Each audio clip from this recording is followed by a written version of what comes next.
Good afternoon, everybody. And so you may hear the iconic Mummy score in the background. And this is not one of my favorite movies of all time. I mean, I probably would be in my top 200 or 250 or so. But I figured I'd do this commentary for this movie that I'm very fond of. I very much like quite a lot. I'm just trying to, put the distinction on it. It's not like, one of my favorite films. But I do really enjoy it. I do really enjoy the sequel, though I didn't like the sequel years ago when I saw it in theaters. And though I didn't like Tomb of the Dragon Empire Emperor as well, when I watched that, I really do enjoy it. And I got all three Blu-rays for I think $8, something like that. So it's a good set because there's hours worth of content on the main one, and even part three has quite a lot of information about the making of it that I had even more appreciation for it. Because I literally thought it was filmed outside most of it, but most of it was filmed indoors, and I feel like they did a really good job with the effects and the set design in that film. And that, sure, the lead guy that's they thought he was going to be a big star, and who is he? I think he was in the film Animal Kingdom in 2010, and I'm not too familiar with his name. But this is just going to be a discussion about, a bunch of movie news and things I know that are coming down the pipe. We're gonna get a longer trailer for. I'm pretty tight with a lot of the regime at Sony, so we're gonna get a longer trailer for Once Upon a Time in Hollywood soon. I'm sure you guys all saw the um, Once Upon a Time in Hollywood trailer earlier today. Now that's very good. Um, very good if you've seen it. I didn't think it looked very good. I thought the last part of the trailer, the quote unquote, end of it, or what some people refer to as the button, didn't work for me. Um, so we'll have to see where that all goes. But it was raining earlier. Now it's a nice day. But I'm kind of holed up in here already anyway, so I figured rather than pick out these great movies that I'm a huge fan of and that put so much energy, you know, I put so much energy into talking about them and being with them and stuff, that sometimes it, seriously gets my head, um, I don't even know. I mean, I've had some technical difficulties on some of them too, like straight up where it just stops recording. So I figured I would test it out for the Mummy. That way it's, just a Mummy commentary. Um, on the DVD itself or on the Blu-ray itself, there are some pretty killer features, so I might as well navigate those around for you. Blu-ray's got weird how they have that menu on the side there, but that's whatever. You got a commentary by Stephen Summers and Bob Duxay, and commentary with actor Brandon Fraser. I'm not looking forward to hearing that one. And then Oded Fair, Arnold Vosloo, and Kevin J. O'Connor. And those are, you know, the we'll get to them when we get to them. But Oded Fair I've met, and he's a famous Israeli actor. But though he plays this very interesting role. Vosloo, you may know from the later Darkman films that I own. I still haven't even checked out, and I like how Darkman 2 was beginning. So hopefully I'll get back to it. And rest in peace to Larry Drake, former neighbor. Um,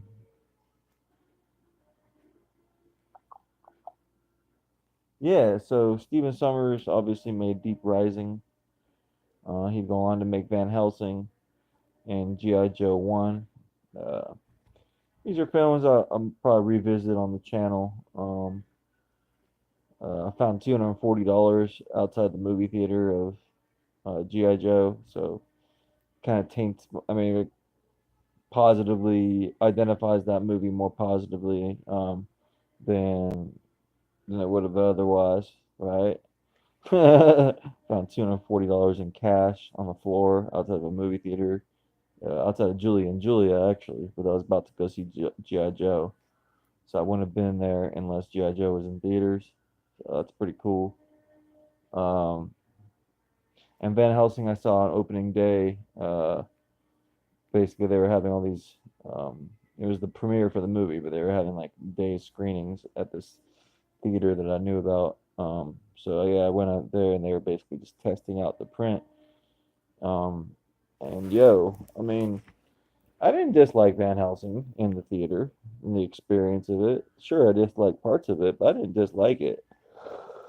Oh, that was a very creative idea, and in terms of early attempts at universe building, yeah, I mean, if they ever wanted to go with that tact again, I think they should. Before I go on and on, I will do some movie news discussion probably during the commentary a bit, but let's go ahead and get the commentary started. Um, I'm gonna have the spoken language be English. I want the subtitles on. Is what I'm trying to do. Yeah, there we go. English S picture in picture volume. What does that mean? Oh no, never heard of that. Let's do this. All right, I'm pressing play. In a couple seconds, I'll let you know when exactly. I guess play now. If I get text messages coming through here, I'm sorry, people. So we're at the FBI screen. I'll tell you where I'm going to pause it, and then we'll press play on a given point that we agree on.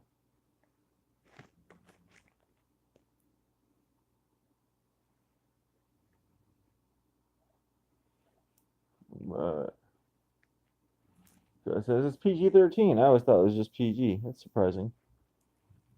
But I guess it has, Temple of Doom type aspects. So we're right on the Universal logo. I'd appreciate it. You press pause, and then I'm gonna rack up the phone in a couple minutes so you'll get a different angle. And we're gonna watch what do you call it, the Mummy, and it's a 2 hour and 4 minute movie. Right on the 4 seconds in on the running time right now. So go ahead and press play in 5, 4, 3, 2, 1. I'm pressing play. Obviously, this was a very big movie, business decision that worked out well for Universal Studios, Universal Pictures, whatever you want to call it. I believe at that time they were owned by the Seagram's company, the alcohol company, I'm pretty sure. And then since then, it's now, oh gosh, who really even owns Universal now? It's just, they're a big conglomerate. um, it's very of the time computer graphics here. I like it, showing the old times like a dog and the a person running around with their dog back in the day. You don't know what kind of dog that was though, so that's kind of interesting. And obviously, it's just a computer generated graphic. Um, having been to Egypt and seeing little remnants of retaining walls and everything like that, and being towards the Giza pyramids and some of the other pyramids, person and seeing the scale of what exists, uh, it's kind of a trip. There's always little hallways and things and little, I guess you uh, remaining parts of old things that have been caved in on each other and stuff. And those I find fascinating. I mean, even more so than the pyramids, because obviously they're going to have no problem getting inside this pyramid in a couple, 20, 30 minutes of the plot. You'll see how that all happens. But yeah, I think that that's something that uh, what was going on in the outer dwellings whenever I would walk around in Egypt and stuff and see those caves, those would fascinate me, and they'd fascinate me quite a lot. It would be like what exactly was going on in this building, that building. I'm always wondering about like gambling and all the stuff they would do back then. So I was trying to imagine clearly that some of these were little, restaurants or little where they'd have a smoke or where. So that's why I like that scene. And then obviously we get into the plot. Now here we got Patricia Velasquez, who I think is obviously a very beautiful woman from Venezuela. And just looking at her credits recently, it turns out she's going to be in the new movie, The Curse of La Llorona, which is starring Linda Cardellini, and it's part of the Conjuring universe. So, The Curse of the Crying Lady is the name of the title. And she's a Venezuelan actress. Actress, she raises a lot of money for different Venezuelan ethnic groups that are struggling. So that's nice. And she happened to have been on the L Word TV show back in the day. And I never seen her pop up in too much, but for her to be in third billing in this, Spanish English horror movie,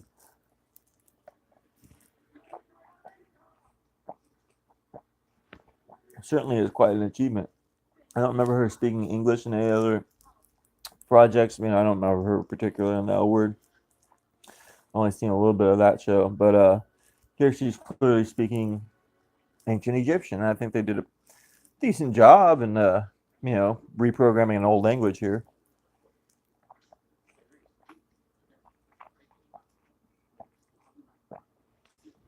Now, as to the historic aspects of all this, I can't really speak to any of it much, but there's obviously a ancient world religion of Judaism, and they don't really mention it here in the context of this movie. Like, this is after the events where the Jews are freed of slaves.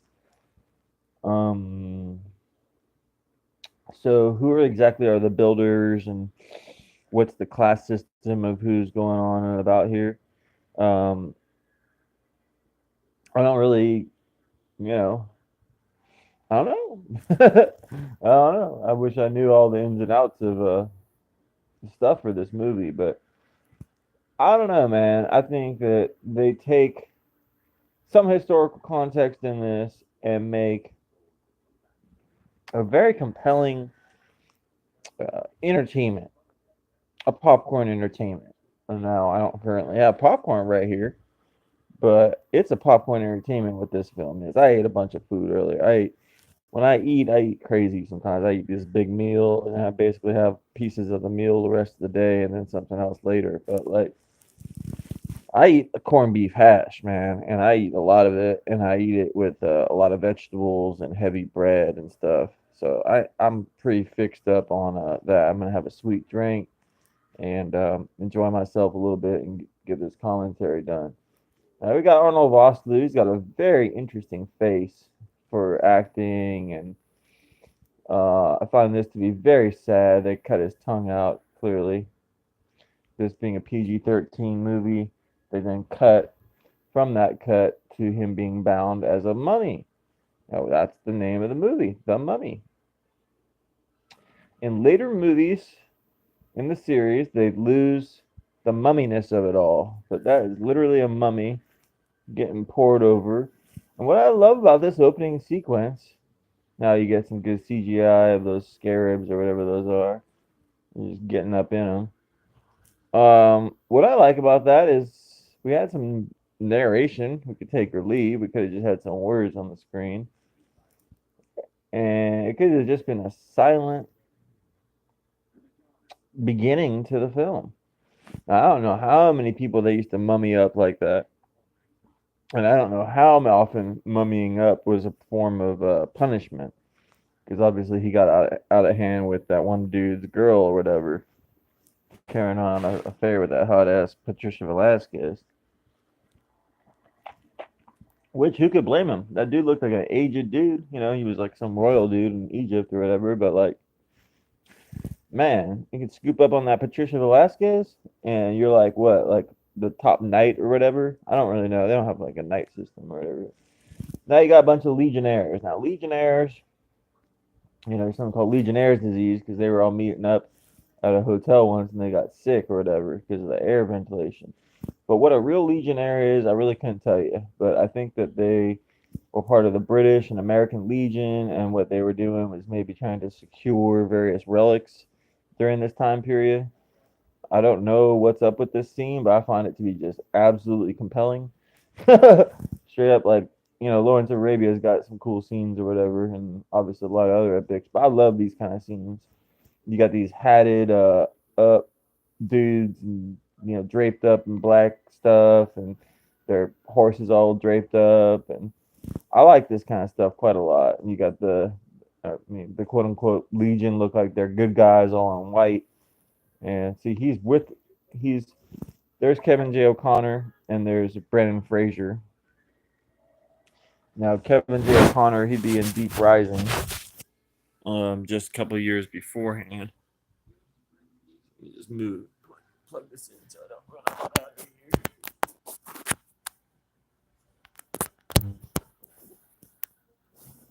There we go. Angle just right. So I much like this scene quite a lot. I'm always wondering, and back in the day, they, accidentally probably shoot a horse or two in the making of these movies, but it sure always looks like there is violence going on with horses, but I guess they get them to rear up and fall down without hurting themselves. But oh, my dog and I are concerned about that stuff. So what I like is where we saw all the action earlier of that, computer generated, showing the old times. They're now in that old times, but they're in the new. You know what I'm saying? They're in that location, but it's the old times for us here. But it's they're in their current, what theirs current, and they're standing in the ruins of what we saw earlier. So I find that to be cool story wise. Brings us to where we know that he's about to get into something, obviously, after the resolution of this whole battle, that um, they happen to be looking for information and trolling through old Egyptian stuff. You know that they're about to be figuring into the story of what we saw in the previous events of the past. So, pretty good filmmaking, I feel. Out as it's going on and on, he's going to be in this scene where he's going to end up getting caught, despite all the circumstances here. I believe he does get caught. But he's doing some pretty athletic shit here, and when he gets to it, I'm sure we'll be talking about something else. But then he's going to be hung in the scene coming up, where he's going to try to hang him, lynch him. And he said on one of the commentaries I heard once that he actually like hurt himself making that. So that's kind of a trip. Kind of a trip indeed.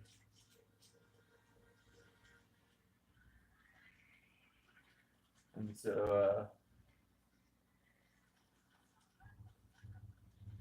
I really like this film. I think we should address the elephant in the room, which is The Mummy, I believe 2017.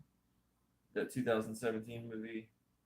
Look, was it great? No, but I enjoyed what I got out of it. I know I'm probably maybe the only person maybe in the world to, at least I recommend the movie still. Where everyone else obviously didn't see it in theaters or obviously wouldn't recommend it or don't want to see it. Um, but they took that in a really weird direction, obviously, and I feel that there's a lot of ground to be made up by doing a Mummy and bringing maybe Brandon Fraser back. But if they do that and they admit, oh, they were wrong and they bring Brandon Fraser back, that's not exactly gonna look good for the regime that's in place at Universal to go belly up and be like, oh yeah, we're bringing Brandon Fraser back. And do you want Brandon? I mean, Brandon Fraser. doing his great fitness here days. Um, he had a big lug back then. They could throw him around and bounce him around and the pyramids and all that. Now I've been to the Museum of Antiquities there. I believe it's called the Egyptian Museum now. It has that same entrance. And being that this was probably outside, I don't know what was filmed on location and what wasn't. This is a pretty classic scene. I'm sure everyone can remember this scene. It introduces Rachel Weisz to a national audience, and she just does a delightful job in these two films. Is not necessarily replaced by Maria Bell. Let me think for a minute. Is she replaced by Maria Bell? I can't recall if that's a kid. I'll get to it if I ever review those ones. But yeah, the Maria Bello character in part three, she's definitely doesn't have the same chemistry, or is not a strong enough character as Rachel Weisz's character is in part one and in part two. And despite all you know difficulties with the CGI and some of the things, I find the Mummy Returns to be a very compelling movie, especially just to watch as a form of entertainment. Not trying to like analyze these movies too deep, especially when I'm just trying to put them on my Blu-ray or DVD sometime. I feel that the movies get the job done, but I feel that Rachel Weisz's character, very, very strong. Now, being a friend of Maria Bello, I think it's really cool that she was in the movie, part three. Great opportunity for her. Opened her up to an international audience. She's been in some other films that were, you know, big entertainment films, aimed at big American audiences like Grown Ups 1 and Grown Ups 2. But yeah, I definitely don't know what went on with Rachel Weisz, but I guess you probably her cost went up for part three. Hey, sometimes, dude, you need to back off me, dude. Doing something right now, right?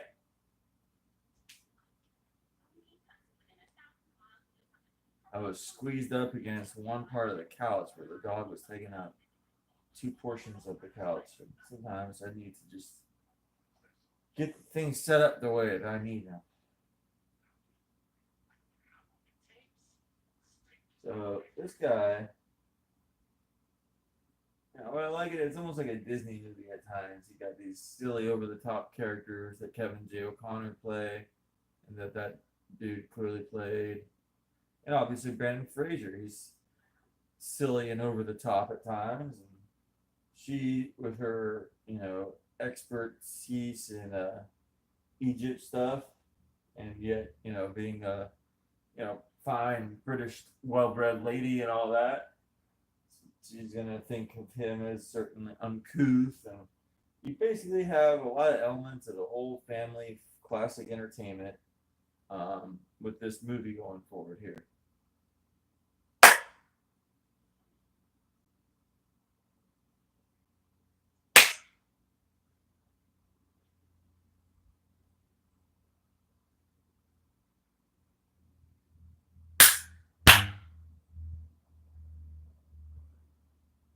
Hey! Hey!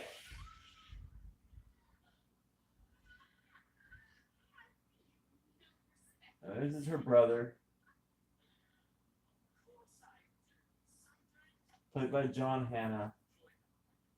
He's using like an old skeleton to play a joke on her. Now, they have a British father and an Egyptian mother, but yet they look, you know, white as this, white as the snow. But hey, whatever. I don't really care about stuff like that. They do a great job as brother and sister in these films. Period, point blank. Strength of the movie, almost. So, to everyone out there, have you seen The Mummy? Uh, what do you feel about the movie? Do you like it? Do you wish Brandon Fraser could come back to the series? Go ahead and leave your comments down below. And please like, follow, and subscribe to the Barbecue Network channel. Thank you so much. Um,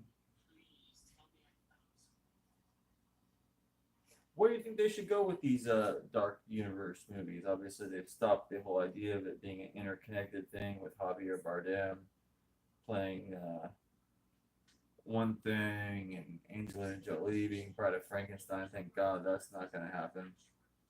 And Johnny Depp being the Invisible Man. I guess they've stopped that idea.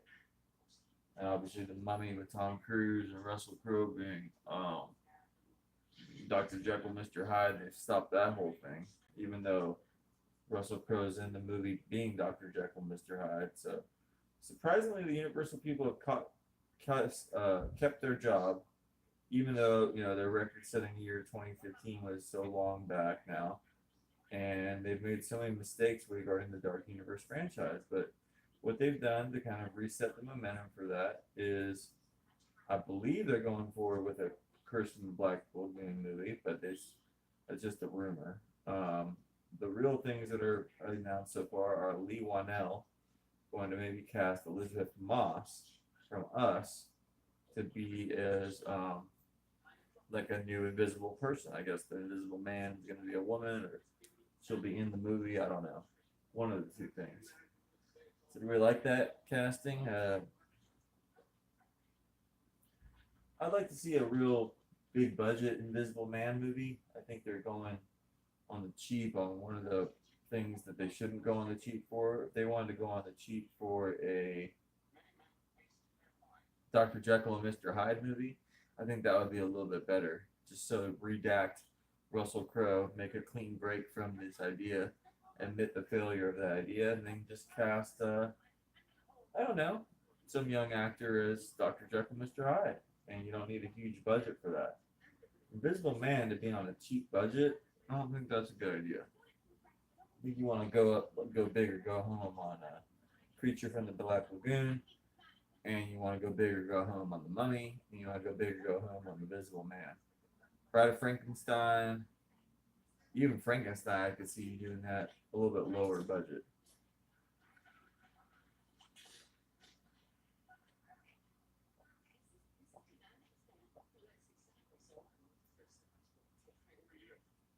So you got Brandon Fraser looking disheveled there. They probably filmed that a different part of the movie. Maybe that was one of the first scenes filmed. Do all the scenes with the longer hair first and then cut it down later. He looks like he's been in a cage for a while.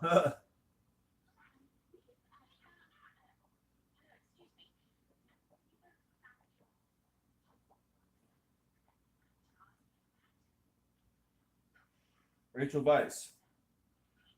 She would win an Oscar just 6 years after this movie, 7 years after this movie, for a very unique movie, The Constant Gardener, which was mainly Rafe Fiennes looking for his dead wife, who she played the dead wife, and she played effectively in it, but was only in it for maybe 25 or 30 minutes. But yeah, that's a supporting actor Oscar.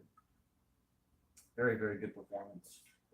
Very good movie. I saw that while living in Israel, right before going to Egypt.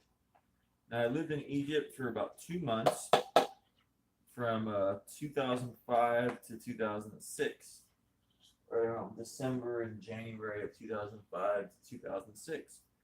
I lived not far from where they were showing earlier, obviously, in Cairo, and also where they were living by the pyramids. And then I lived in northern Egypt, Alexandria. So clearly, I would like to see a mummy movie about that region, because though there wasn't as much of the the empire up there, the relics of the Alexander age, the relics of the age before that, all that about people trying to discover old stuff, and maybe they bring Alexander to life, or they bring the people that inspired the empire before him to life. That would be great. There's so much more material to be done in terms of mummy movies. It's a never-ending franchise that somehow the Tomb of the Dragon Empire just didn't bring a big enough return on, because maybe they waited too long between Mummy 2 and Mummy 3, but it was only 6 years, so he did hurt his neck while doing this, and that's too bad. It just seems like it really does hurt, and sorry to hear that he did hurt his neck. I don't like how sometimes when people are really doing a stunt, and they really do end up getting hurt. I think that's sad. I think that there should be better um, things in place so that doesn't happen. But obviously, if you push it too much, sometimes that will happen. And if the actor's too involved in being a producer or whatever, then it can happen even more, like with Tom Cruise and his ankle.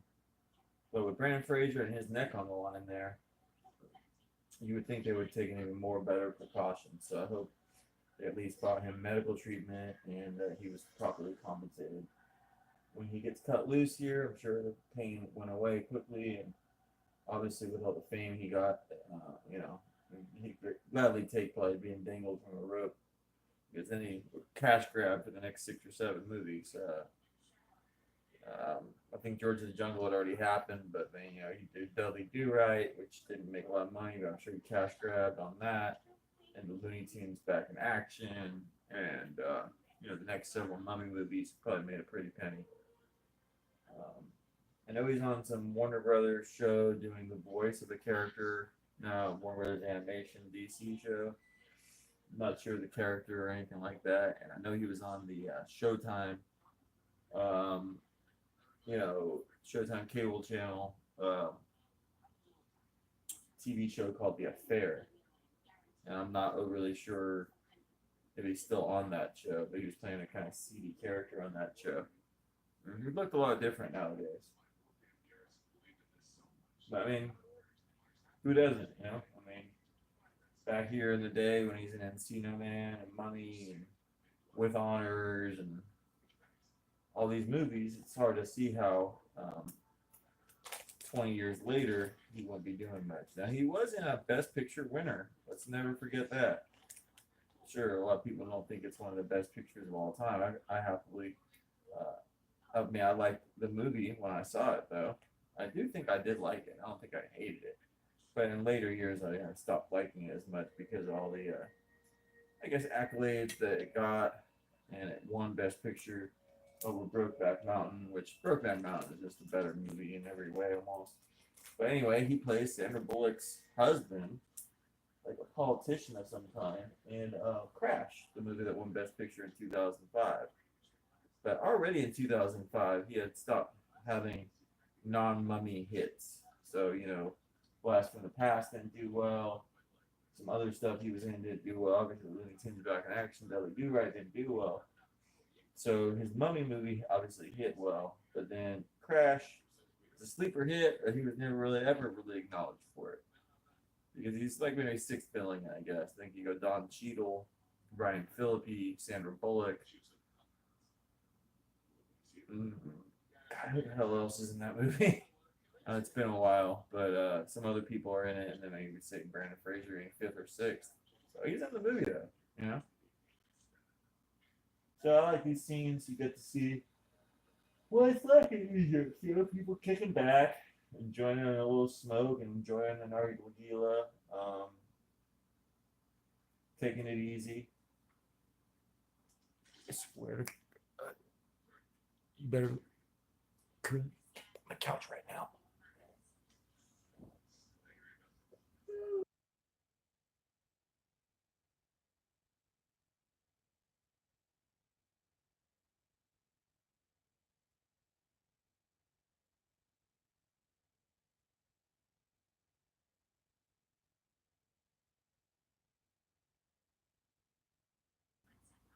Sorry for the technical difficulties there.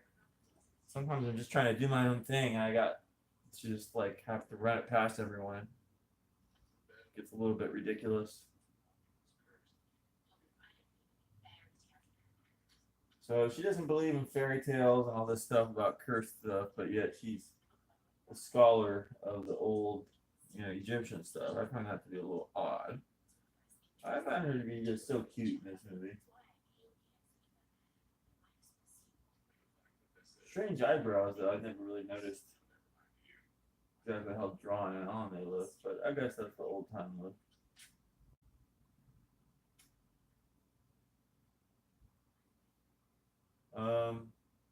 She was just nominated for an Oscar this year for a movie called The Favorite. I went out there to see The Favorite. Happened to be a pretty controversial movie. Some people really liked it. Some people didn't. Anyone out there see The Favorite?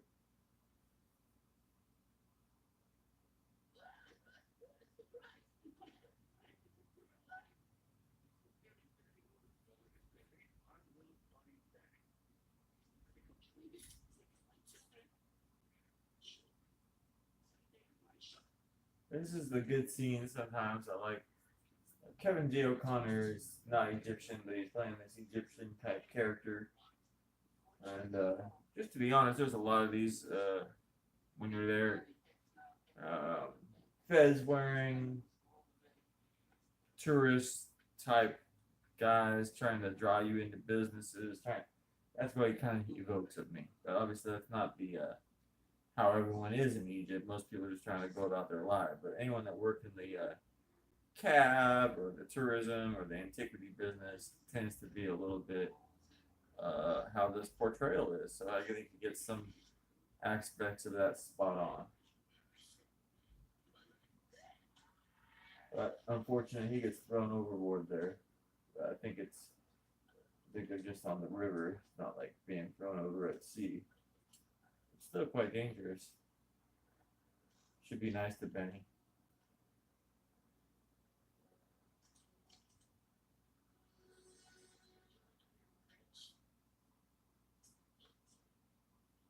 So I'm enjoying doing this. This is a good movie, and enjoying my days. Got some good ideas going forward, and we'll have to see where everything goes. I love these parts here. This is not a bad scene. Get to see her. Probably back then she looks pretty damn good now, to be honest. But you get these people trying to come in, look for the map. These are very effective scenes. I remember that. I was still like a older teen when I saw this, but pretty decent little horror and adventure jump scares in it. I don't know if it's gonna freak you out too bad, but these little freaks coming around, they're a little freaky. They're a little scary.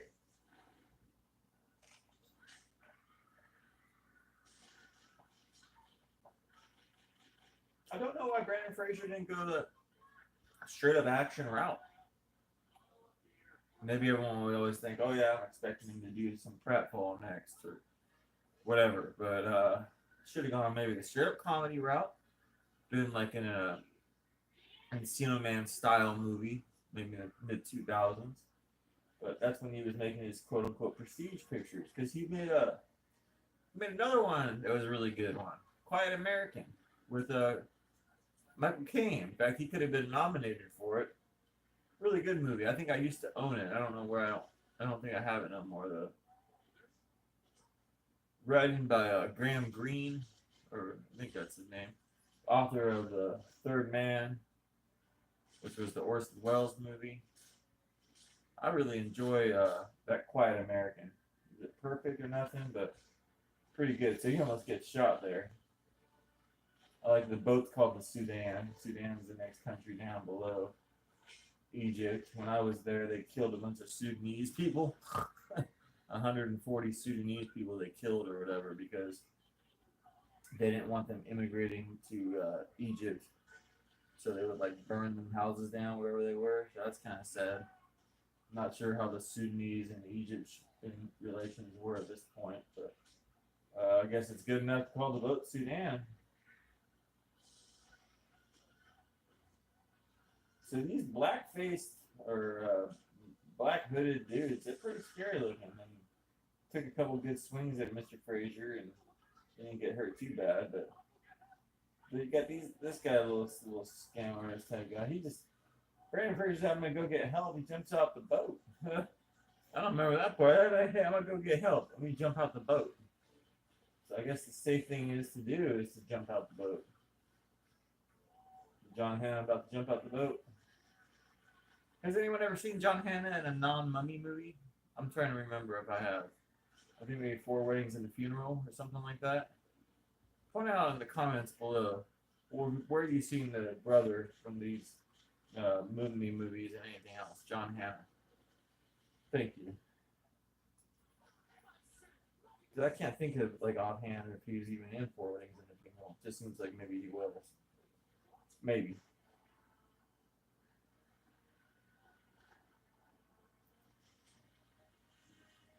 Not sure what he's up to now, but he was a very charismatic third or fourth billing guy here.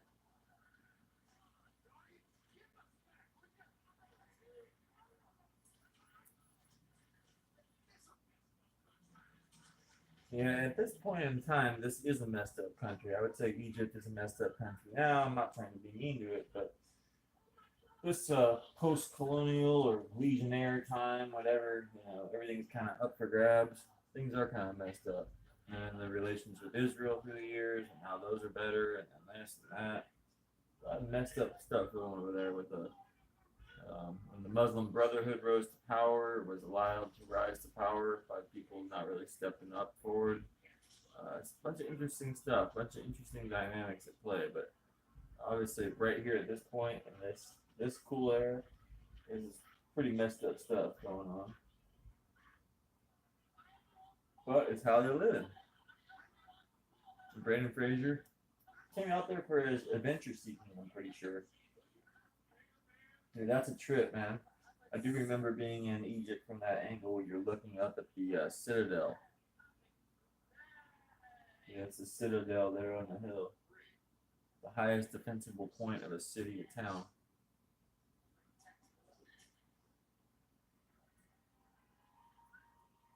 So here you got Rachel Weisz wearing some more traditional garb here. And those camels, they're always sweet. They got little smiles on them.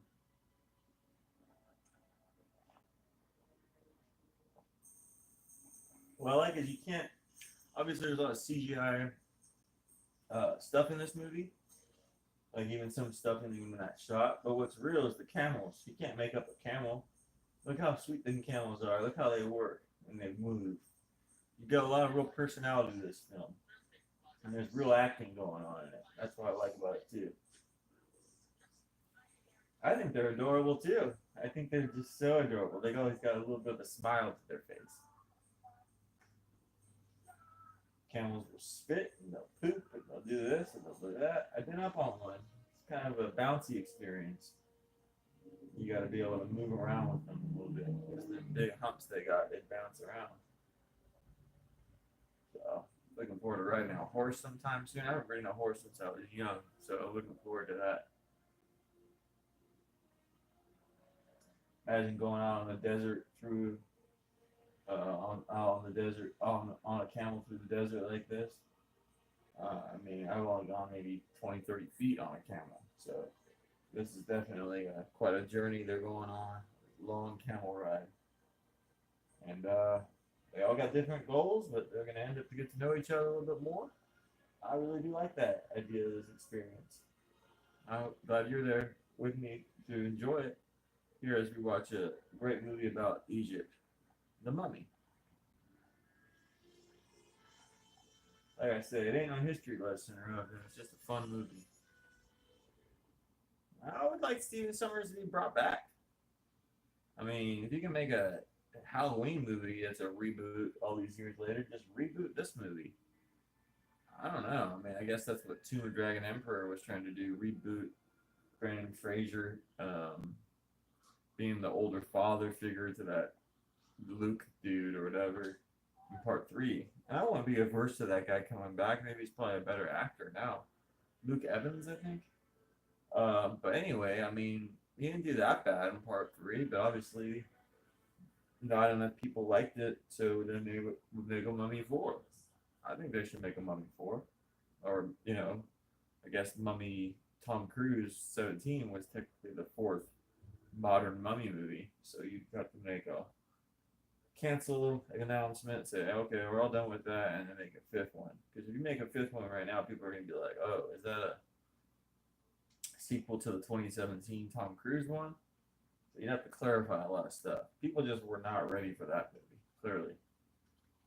I don't think 20 years from now they'd be ready for that movie. It was such a different movie than what the Mummy, popcorn entertainment film is.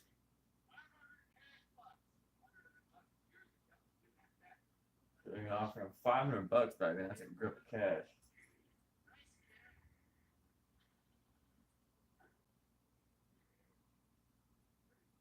You ever think camels how they got started? Kind of like a horse just got like all twisted up, and I don't know.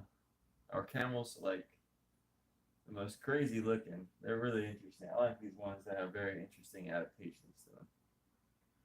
Their long neck and head, funny looking face, and two humps, and then a funny looking backside.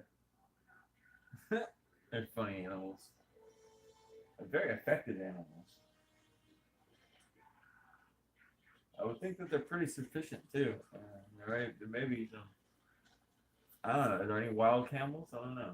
Were they all domesticated? And if they're all domesticated, that's fine for them too, because it shows that they're useful and that they could take to domestication. So not every animal can. Man, that camel is really going fast though. I don't really like all the slapping and the hitting here when they're on camelback. I feel like the camels are more liable to get hurt that way.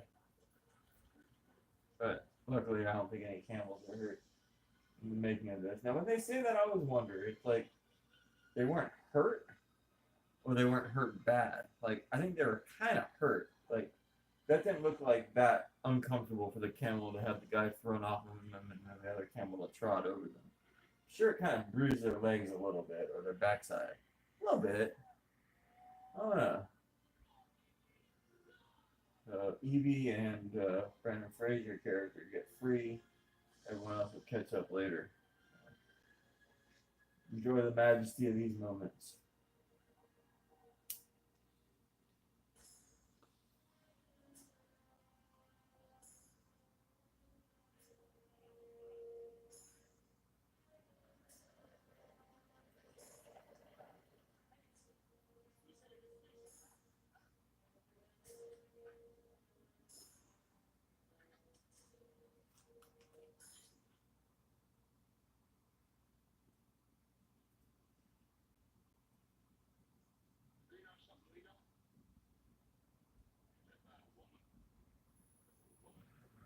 Relax, dog.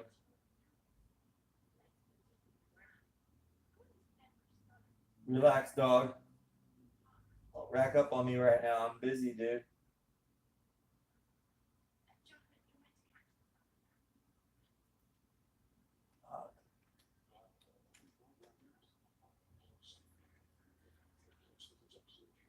Don't do it.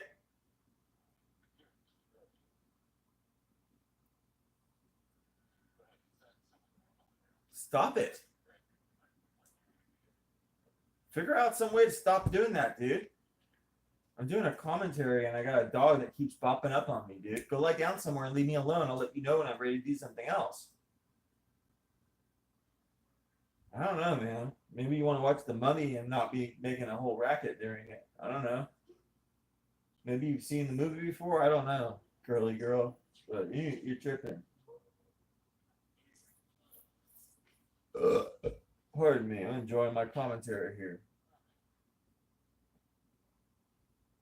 Now they're going down into tombs and stuff inside of a what do you call it? A pyramid. That's quite a trip, man. I don't know if that's what was going on back then, but that's quite a trip. That's quite a trip indeed. That's what they're able to do.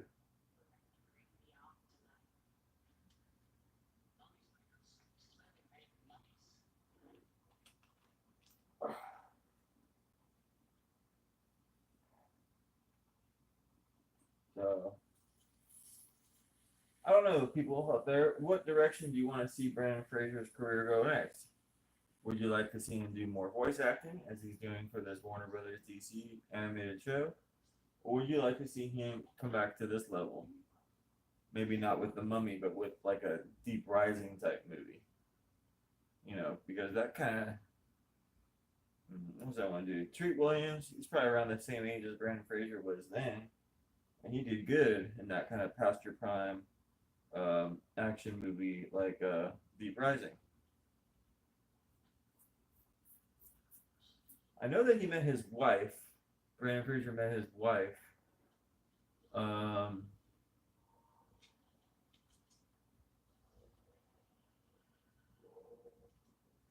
during the making of Reality Bites or during the making of some. He's not in Reality Bites, but Brandon Fraser met his wife during the making of maybe one of the movies he was in. Can't recall which, and she was an actress. And things went really bad, and then the last couple of years she's badmouthed him, basically money wise, saying that maybe he don't have enough money to pay her out.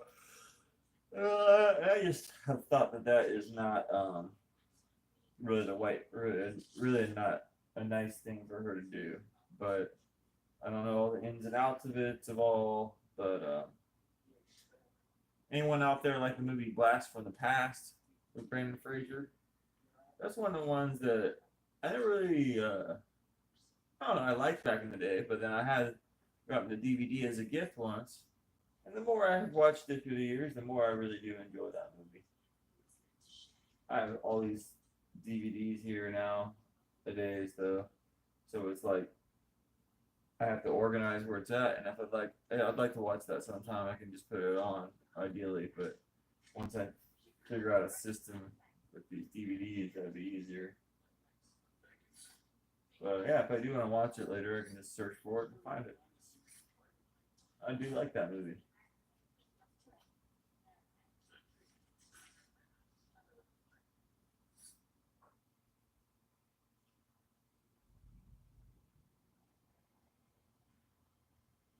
So that kind of chubby, ethnic-looking dude, he's now crawling around in the whatever you call that stuff underneath part of the tombs or whatever.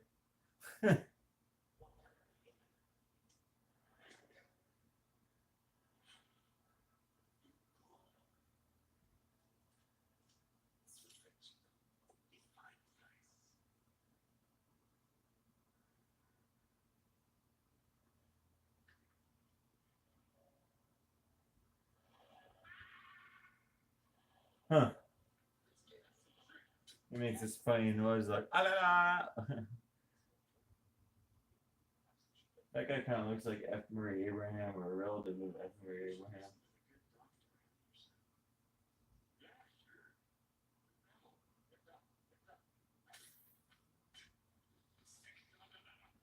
So tomb raiding, I guess that's what this is being depicted of. This was in the era when you could quote unquote tomb raid. Now I think you have to have like a some kind of real license to do so or professorial background. These guys don't look too learned, and yet they're ripping up on some old tombs and stuff like that.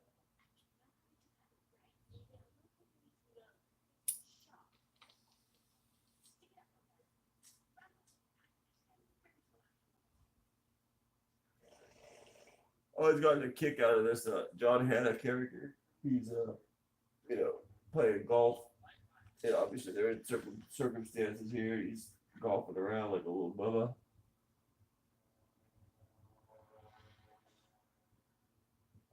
The amount of levity that he brings to the movie is underrated.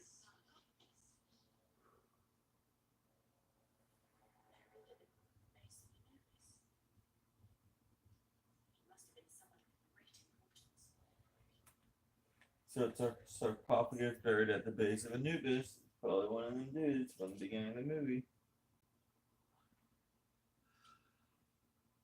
Whatever happened to the days of just good popcorn entertainment? You ever notice that? Because as you walk into Mummy 2, I don't think you really have to have seen too much of Mummy 1 to follow Mummy. You know what I'm saying? Like, that's my point. I'll go try to watch the Avengers movie, for instance. I don't know what the fuck they're talking about. This thing, that person, this thing, that. And I followed some of this shit growing up. I played the Marvel role playing game. I knew some of the classic storylines and X Men and the What Ifs and some of the great. Um, oh my god, so crazy.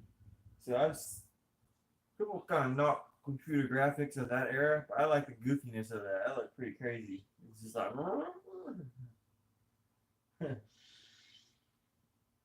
I like this movie. Thanks for watching it with me today. The Mummy. sometimes you need to just relax and watch a movie like this, you know? Mummy. So, the old, or is it current, uh, really good chain out on the West Coast called Del Taco. And Del Taco got, in 1998, they did a promotion with this movie. I think also with The Mummy Returns. And they used to have this guy they'd hired, Dan the Del Taco guy. And I used to just think it was a national thing.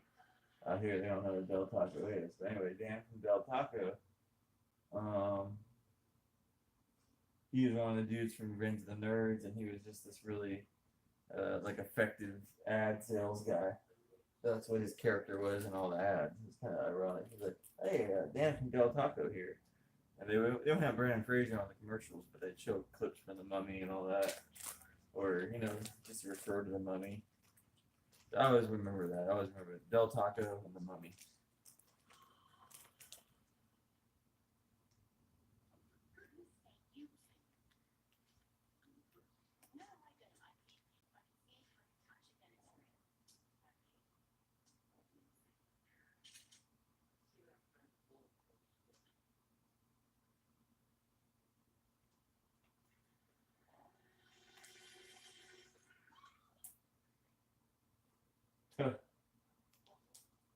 Broken bottle.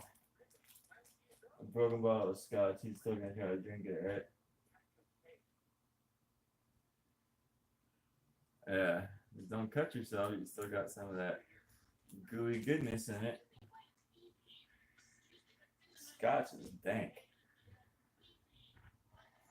Yeah, man. Anyone been watching the Tyson interview show?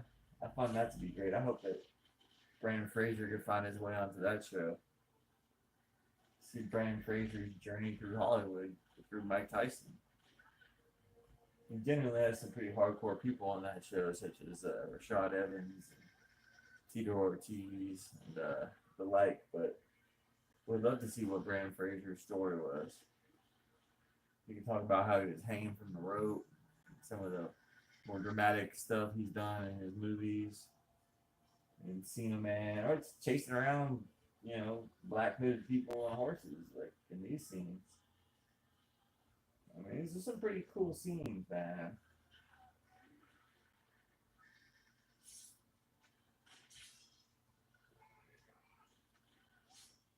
20s and 30s, 40s and 50s had movies like this, old serial or old adventure type films. And when you see one like this here in the 90s, or just now 20 years ago, it's just really, I don't know, it comes across well on screen. You got the animals moving with purpose. You got the motivations of this Scheherazade group, or whatever the fuck they are, and you got these legionnaires, these grave robbers, and the kind of murkiness of it all, but they're all, well stacked on horseback and, ready to roll. So Rachel Weisz getting banged up a little bit here. She needs a good protector.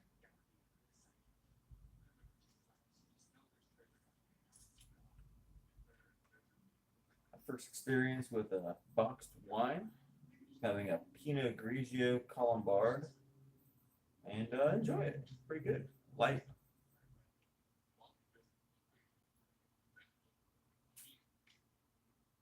Not a really heavy, what did you call it? Not a real heavy taste to it. More like a light white wine. It says it equals about 3 glasses, so I'll probably leave a glass left for later. I don't know. We'll see how I feel.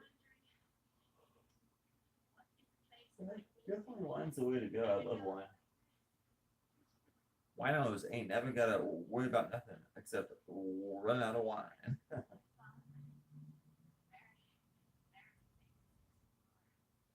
Okay, so her father was a very, very famous explorer. Why is she all tripping right now? She looks like she's taking the toad or something. The toad is this new psychedelic that Tyson's been taking lately.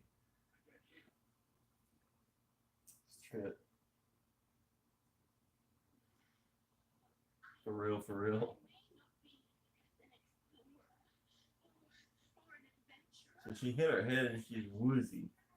It was like an old timey scene here. Scenes like this, they're like, okay.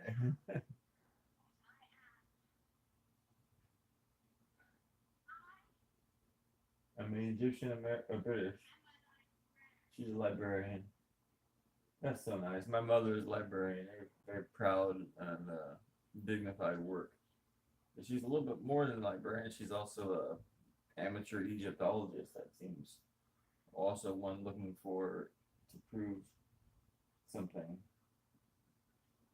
After that spill in the book stacks and all that, she is a librarian, but she ain't. Um,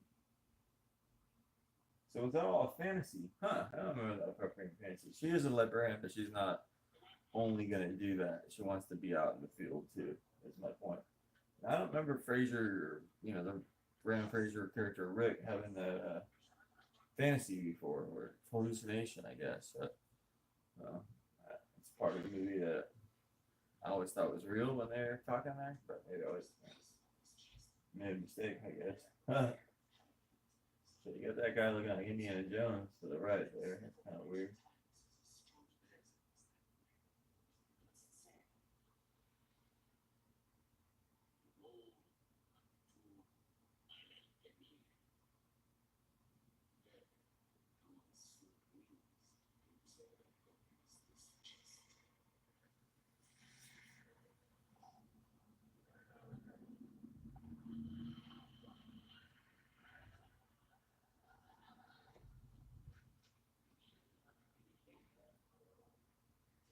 So they're coming in there and trying to open up this tomb or open up this thing.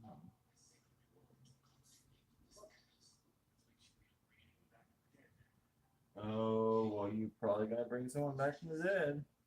You said you're not. Probably are. So obviously these scenes are very hokey, but done really well. I mean, good score, good zooms in or push ins on the camera.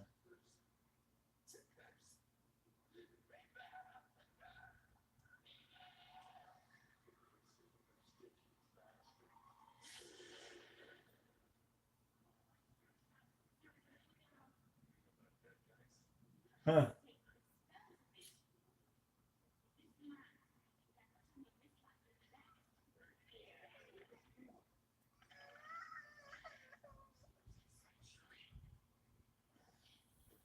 Let me try to read this tune, zoom inside.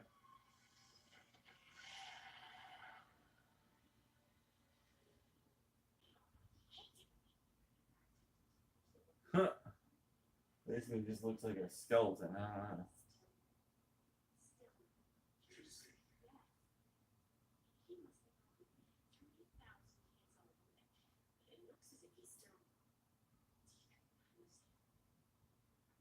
Wow. So yeah, has anyone ever seen John Hannah in anything else? Confused. I think he's in Four Weddings and a Funeral. Rachel Weisz, I really like in a movie, called Confidence. I don't remember who's in it exactly though. I think Gene Hackman in her. A couple other people in it too. I don't remember the other people, but I like that movie. Early 2000s. Confidence.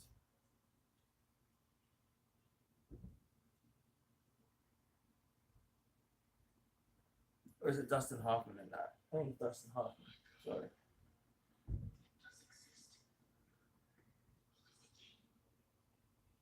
A book. Yeah, like who cares about a book?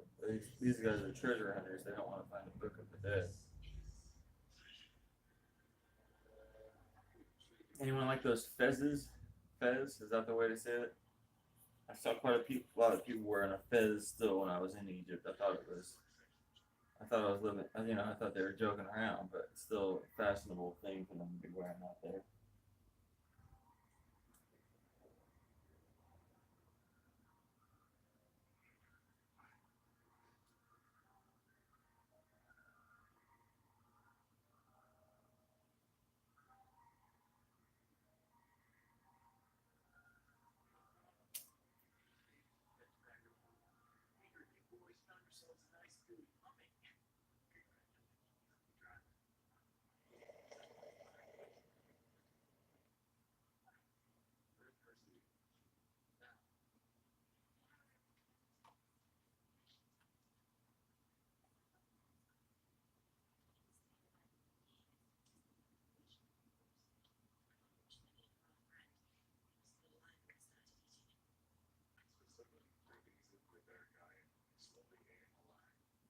So now they're telling about the story from the beginning, and it seems so ridiculous. So she was the Pharaoh's daughter, not the Pharaoh's love interest. So sorry about that, everyone.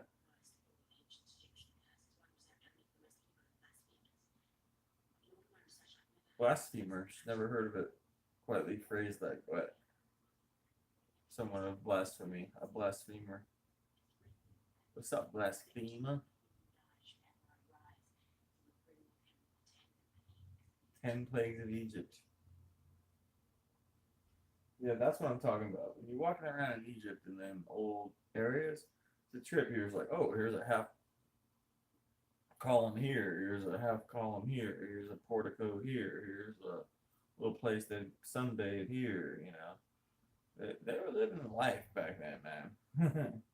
They had a lot of halls, a lot of places where they would just kick it, sit down, little salons. That's what they were into, just conversation. They were real conversationalists back then. That's what I came to gather from it all. It'd be like leaning on columns. Hey, so what do you think about this date palm tree over here? Oh, hey, so hey, what do you want to eat over here in this hallway over here? And then they would just sit in the hallways, like straight up. Things were weird back in the day. Sounds so boring, actually. But like, what else would they do? I mean, they maybe had some form of TV. Basically, they live in these halls and have entertainments come to them. So arguably, it's they were having all sorts of live entertainment, and if they didn't like the live entertainment, they would have the live entertainment move, and then new live entertainment come in. So it kind of was like TV in a way, except everything was live. It's kind of a trip. So you can see how things got to this kind of level. I mean, you got all that inordinate wealth that the rich had, and they had all this, oh yeah, this form of entertainment, that form of entertainment. Damn, this is such a strange life. There must be something that we should care about more, which is the afterlife. Why not build these tombs? Why not build these pyramids? It makes sense how they got to that chain of thought. And like, they're probably bored by the forms of entertainment that they had, so they started to think, hey, these hallucinations or, XYZ drug that we're doing that makes us see cat people and all that. They're the afterlife and they're this and they're that, because how else did this shit all, curses and shit flying around. I don't know about all that, locusts and all that. But, in a real world sense, and then the Egyptian people were just chilling and stuff, they probably got tired of all this shit they were being like entertained with, so they tried to have to like get new forms of entertaining their own legends and stuff. So, or making it that their legendary status would evolve into something higher, like that they would become Sphinx-like, or you know, be on buried amongst legends, I guess, because they all knew they would be not around forever, but to reach eternity, to become eternal with their legends would seem to be a very high goal of theirs. Obviously, 90% or even 95, 99% of them were just drone worker bees. So, Jewish or not, slaves or not, Obviously, they did have some of their workforce going for them. Because here it is. This is like 1200 BC. I had an idea that some of the older pyramids were older than that. So the pyramid here has already been built, and they're just retrofitting it a little bit. Beginning of this, I guess. I don't know. Like I said, I am not a historian. I don't care to be.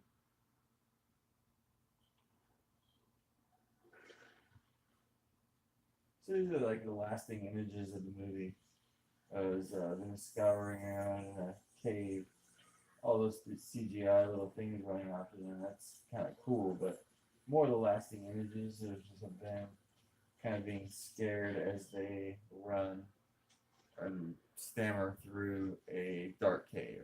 Indiana Jones style, fill in the blank, whatever other movie style.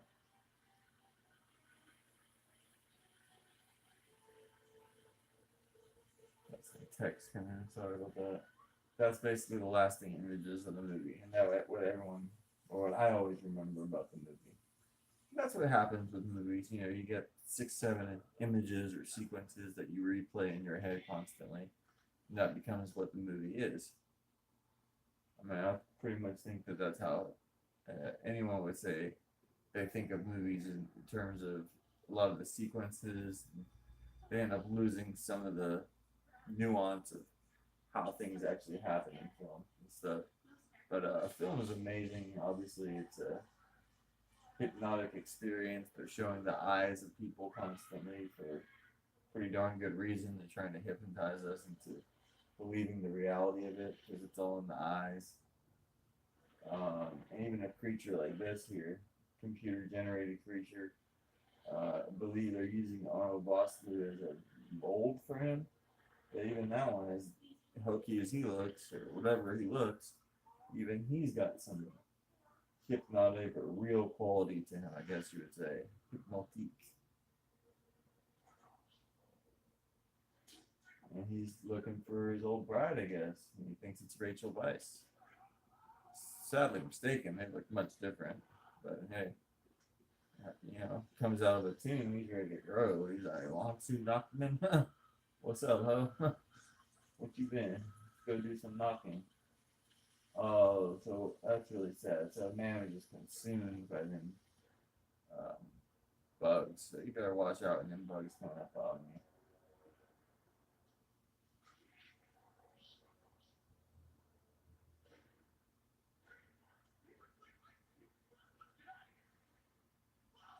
So what's your thoughts on the Mummy franchise? Mummy 1, 2, and 3, and then Mummy 2017. Do you feel that if Mummy 2017 had at least some references to the original 99 film, would it have succeeded more? I'd love to know your thoughts on that comment because I actually thought if you made it a little less how it was and just somewhat a little bit connected to the Brandon Fraser one, that maybe Brandon Fraser is his grandfather or something, great grandfather or whatever, I don't know. So maybe that would have been really cool. But anyway, I don't know. Obviously, 2017 Mummy killed the Dark Universe, and we'll have to see where the Dark Universe goes. Who wants to see a Wolfman movie again? Probably no one. So they gotta wait it out and do these like big ones. Invisible Man, Frankenstein, Dracula. You know, hit. They have to hit. If not, we got the new regime. We got a regime change coming at Universal, which is probably long overdue. But let's say they reverse course in the next year and a half, and this next Universal monster movie, Invisible Man hits, then things will be much different. But here's Odette Fair. One thing I don't really like about his character is those weird, you know, I know those numbers or letters mean something on his cheeks, but he looks kind of cheesy that way. But anyway, I mean, other than that, he's a pretty cool character. Oh, Kevin J. O'Connor is now face to face with this crazy mummy skeleton beast.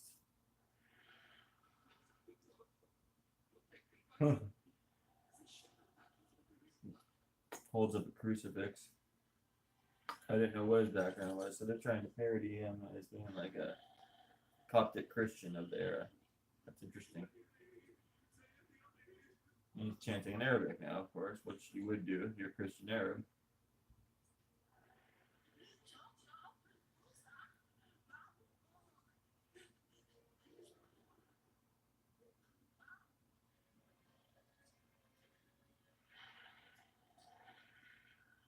Big ass hand. Oh, so he does every religion. He holds up a Christ, he holds up and speaks Arabic, and he holds up Star David. He says, I may have use for you, and here are the rewards, and he gives him a bunch of jewels. I guess he sees Kevin J. O'Connor as being able to talk some game and, you know, being able to hustle out of a situation. So he says, I may have use for you, and then he's, hooks him up with what he just gave him there, which was a bunch of jewels, and then asks him some key questions. So that's pretty cool. I'm gonna buy off Kevin J. O'Connor with jewels.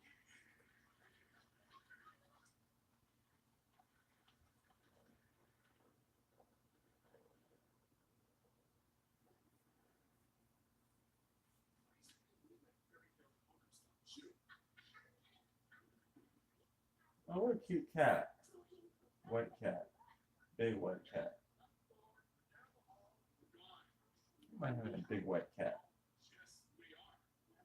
When I get older, I think like that, having like a cat. Petting a cat, having a dog and a cat. Never really would have thought about that years ago.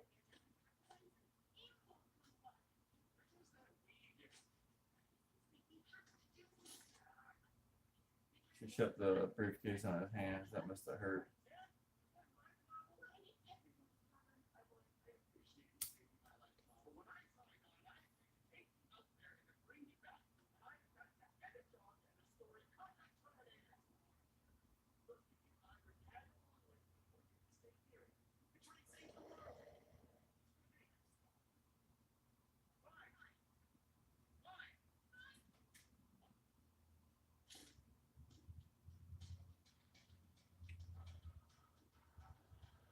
They have great chemistry together.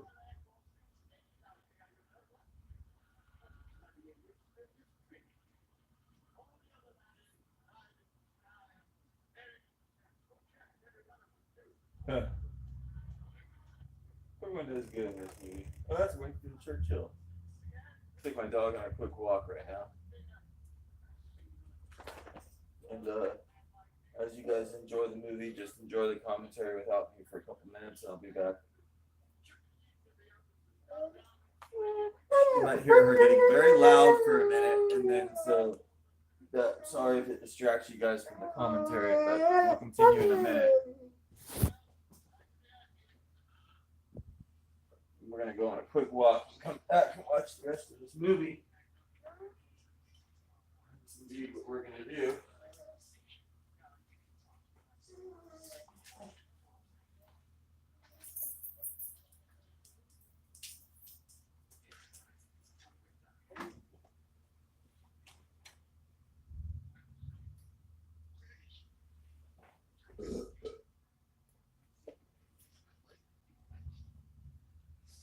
Come on, Bobosh.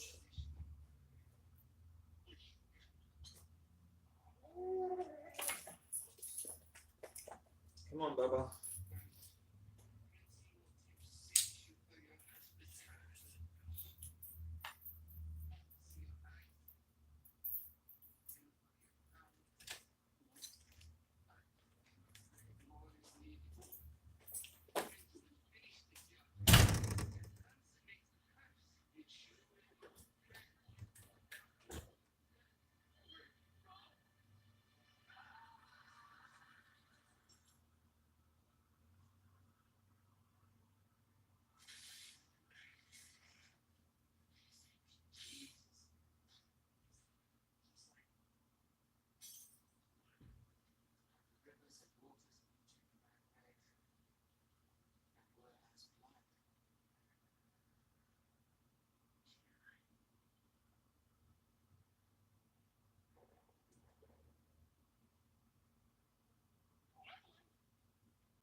what have we missed in the movie?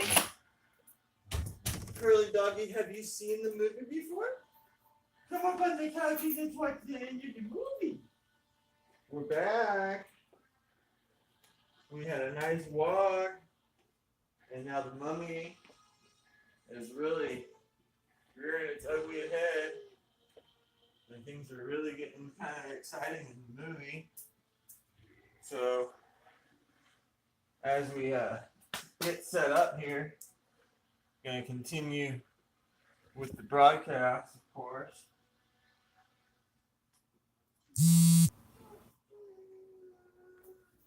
We're going to continue with the movie.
Dude.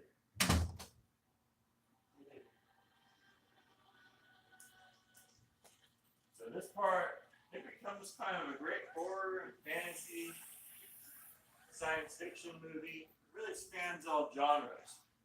But more straight ahead, it's an adventure movie. But with this horror and science fiction angle, it's really interesting as well. Definitely not a very historical movie, though. Get on the couch in here right now. Get on the couch, please. Right, sometimes, dude. Hey. Get on the couch, dude. Get on the couch. Curl up. Oh.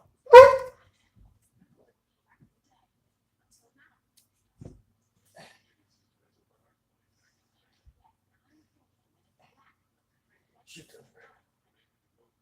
Shift over, dude. Shift over. Shift over. Shift over, my dude. Shift over. There you go. I know you understand English. Look out, dude. Shift over, dude. Taking up too much of my area, dude. Lie down. This couch is for two creatures, dude, not just one. Dog, scoot over. You're taking up too much of my couch. Back up. Back off me, dude. You're taking up too much of the couch, dude. Hey, Curly, you're taking up too much of the couch, man. Okay. There we are. Oh, there we go. Now we settled our dispute. Let's see. Can I have a little bit more of the couch, please? You're up under me. You're up under me, dude. You're up under me, dude. I need a little more room. Jesus Christ, dude. Give me a little more room than you're giving me. Oh, there we go. All right. That's better. Now people can see what's going on. I'll try to show this the best I can. I got a dog lying up under me. and she's so cute. Loves the mummy. We got our big mummy right here. So yeah, we had to have a little bit of an interruption during our live commentary for the mummy because we got a little bit of a baby doggy right here lying up underneath me. Oh yes, on its backside, to the left of me on the couch. Who knew that there was room there? But there is. There's always room. Yeah. Oh, mommy love. So we love this part of the movie, right? Where we got nice old cars. Nice old cars out there. That's a kind of a key word for a dog. You probably shouldn't say too often. I used to drive around in my with her, so I shouldn't say that since I haven't been doing that much lately. I live so close, I just walk everywhere. So I don't know. That's fine. We love walking. We just went on a walk, in fact. So yeah, life's a walking parade, as we say.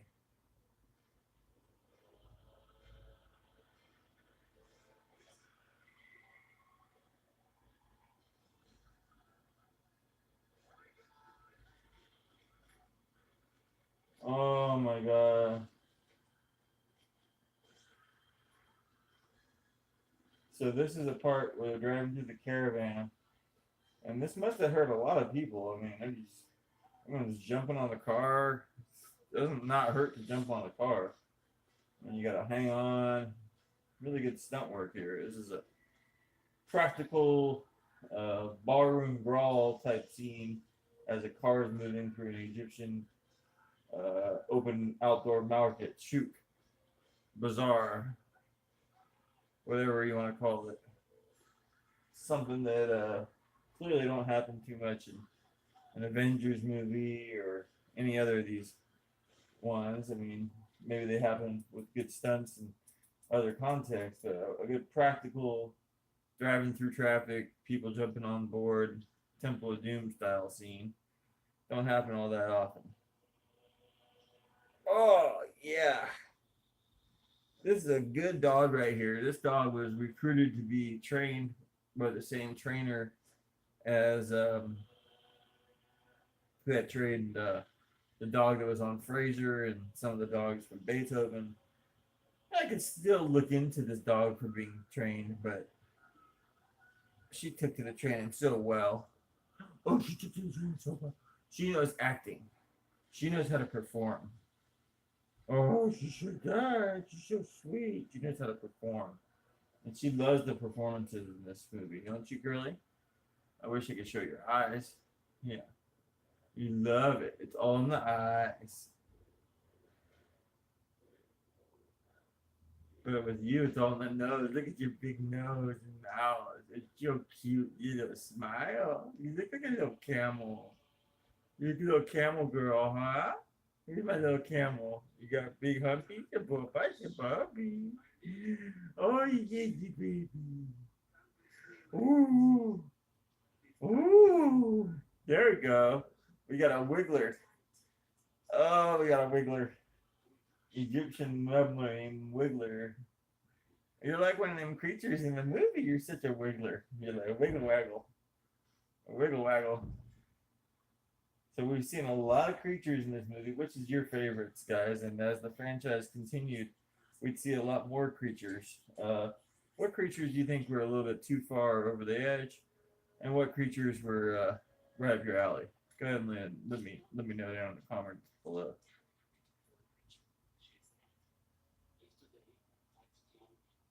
Oh, that's sweet dog. Oh, good girl.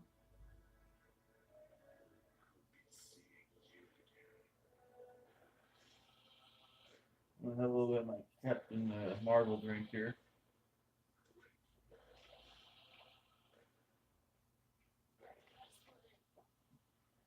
It's really, really sweet.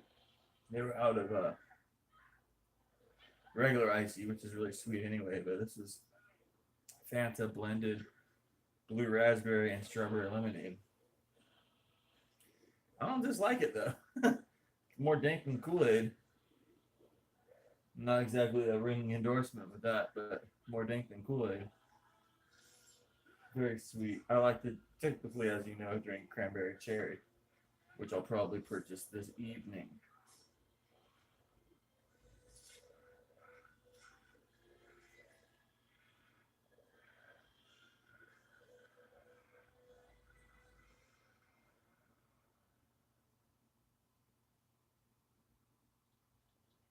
The Royal Air Force of Giza.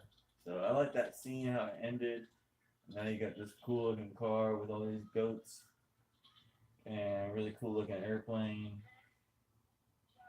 Scenic design and the props and everything in this movie are first class. You got a big troll there.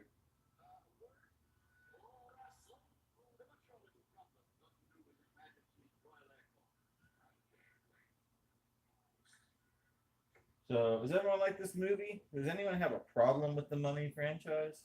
One, two, or three? I mean, I know probably people don't like three as much as two or one, but you just dislike three? Because I was kind of like, eh, about three when I saw it in theaters. But now that I've seen it years later, oh, clearly it's the third best of the series. But I seem to like the Asian love interest for the young lad a little bit more, and I like learning about the making of the movie and then figuring, hey, for the circumstances they made it in, and for taking on new Asian, mummy mythology, I thought it did a pretty effective job. I thought it did a pretty effective job. I'd have to reappraise some of the performances, the Jet Li performance and some of that again, because um, it came back as inconclusive. Like when I'm trying to think back, wow, I liked it.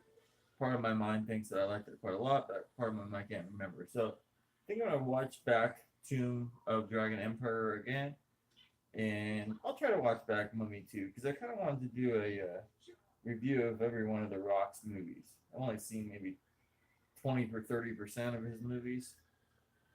Let me name the ones I've seen by The Rock. Walking Tall. Um, the one that was supposed to be called Hell Dorado. I don't remember the real title for it. Sorry.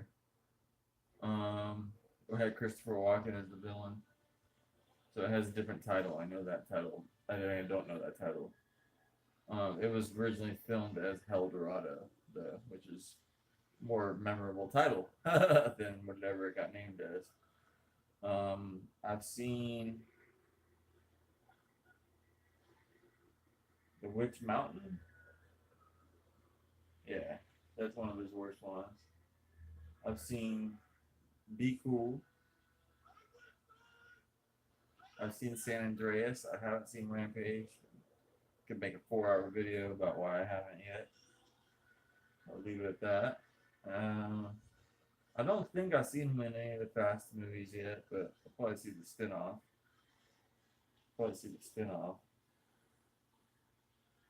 What other Rock movies have there been that we've watched, baby? You don't remember? The Rock. He's a good actor, we like, right? Yeah.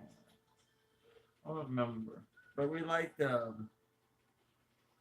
his performance, his physicality performance in Mummy 2, and then obviously he gets his own movie, Scorpion King, which I didn't like, but I'd probably like now if I were to watch it. Won't mind watching Scorpion King, in fact, because that was a big hit. So let's that not be confused that actually was the Mummy 3 that everyone thought for some, intents and purposes. And that Mummy 3 was actually kind of 3.5 Mummy, Mummy proper storyline, but we'd already been in that world again. So this was one of the first universe building. It would have been cool to have them make, an Oded Fair spin-off movie where he's just, whatever he is, a protector of old secrets, I guess. One of the Magi, I guess, or something. One trippy ass dude. He's been in a lot of Israeli and Middle Eastern television, British television, and he's a very talented actor indeed. I mean, most people would say he's just some Egyptian dude or whatever. They wouldn't even know his story. But I think he was in the Israeli military.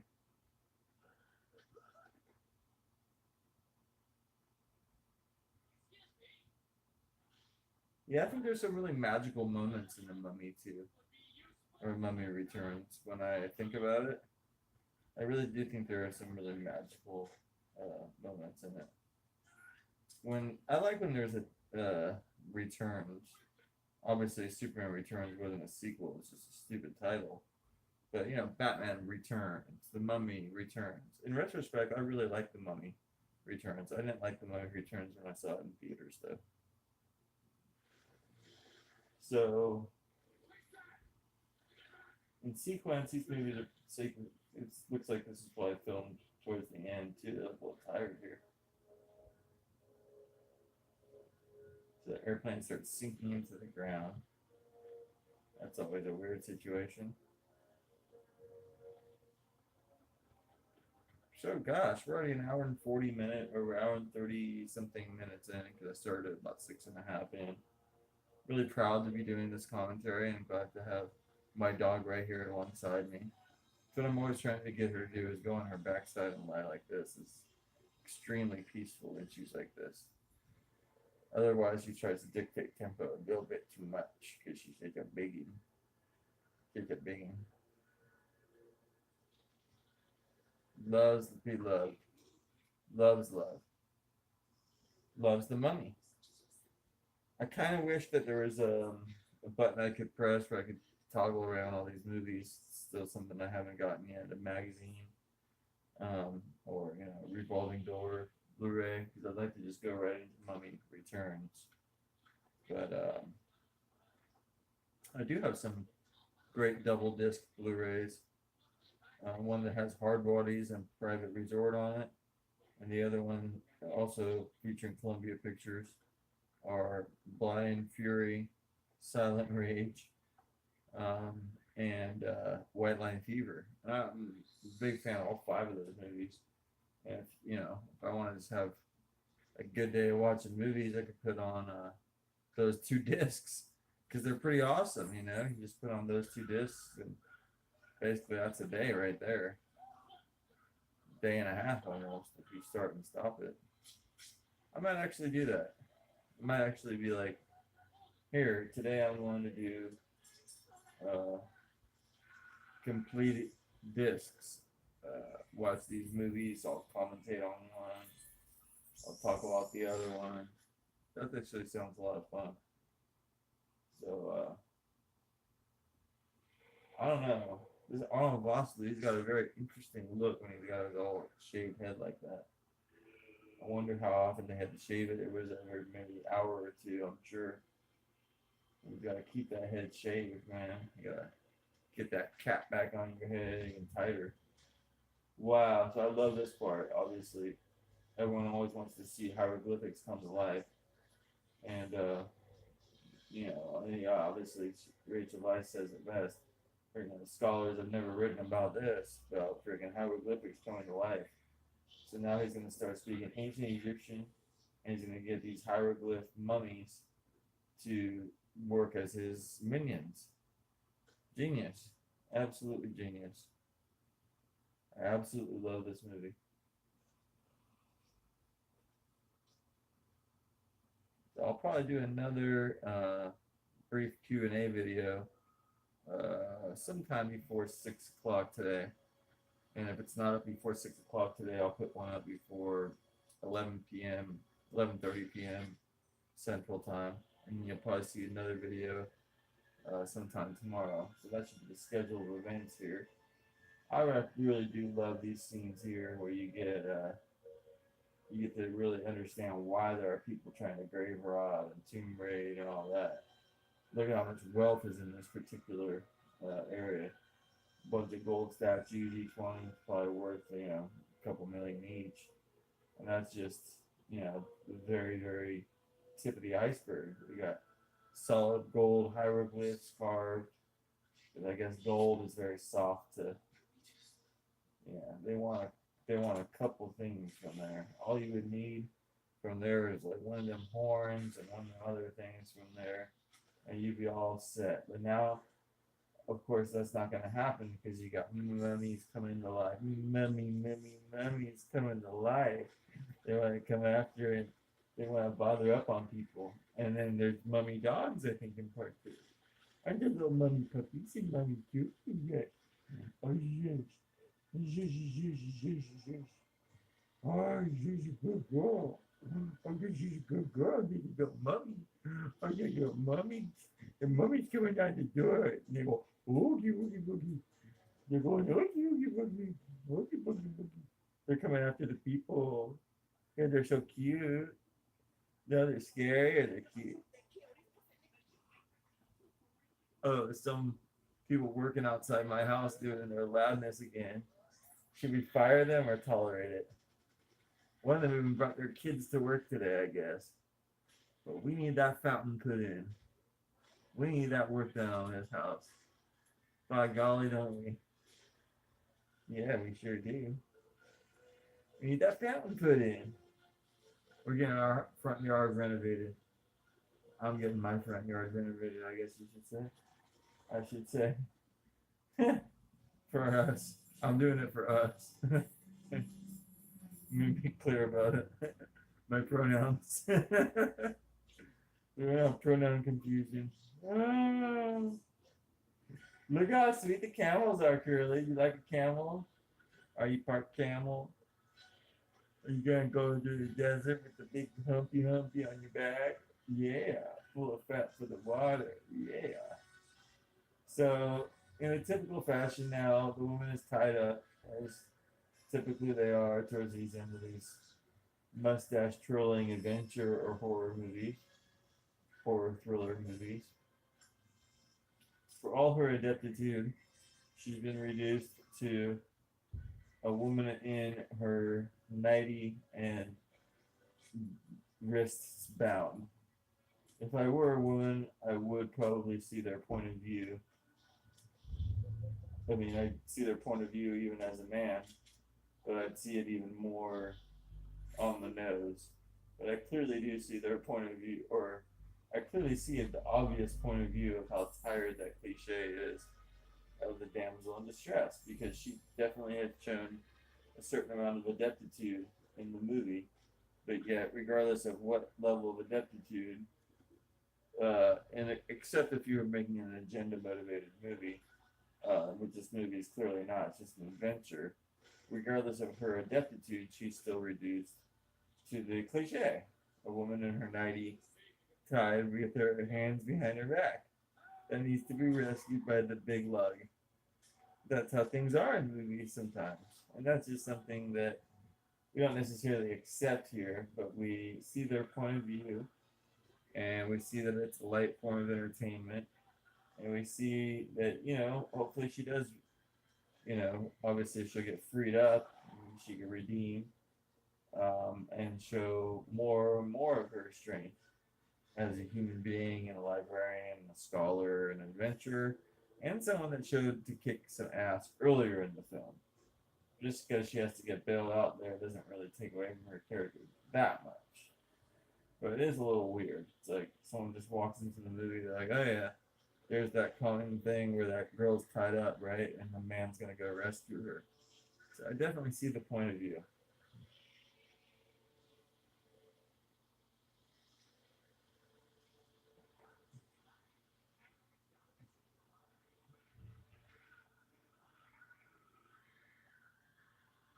So that would be so scary. Regardless of someone's gender, they're tied up, and then next to you, a freaking mummy gets reincarnated or whatever, and you're supposed to be the one that's sacrificed for the life of the mummy. But then it's John Hannah to the rescue, talking about some old book.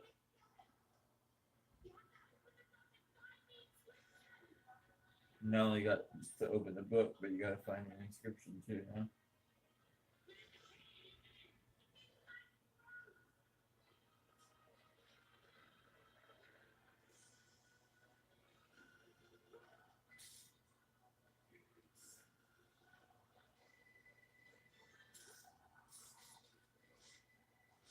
They get this rollicking scene where you get the great hero come out with a sword and just slice these mummies to pieces. These are real people, but then they redrew them over computer generated, I guess. Fascinating scene. People always bash the CGI in these films. I feel this is really well done. I mean, sure, silly, but well done. Well, I might as well go slice up some mummies.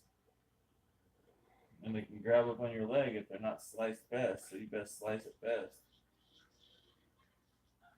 Anyone else enjoy a good can of corned beef hash? I'm trying to understand people out there, if they understand how good it is or it is. You know, how good it is or not, or it is. How good it is or it is. Do you like corned beef hash? Do you think it's good as it is or as it is? Write down in the comments down below.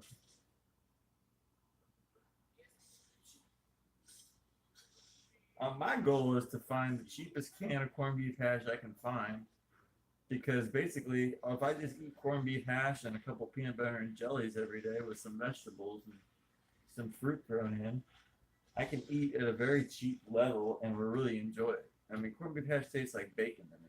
It's a secret, you know, that most people don't understand. That if you fry it up, it tastes just like as good as bacon, if not better, because there's potatoes in it, and the potatoes get crisp as shit, and the combination of all of it's dank as hell.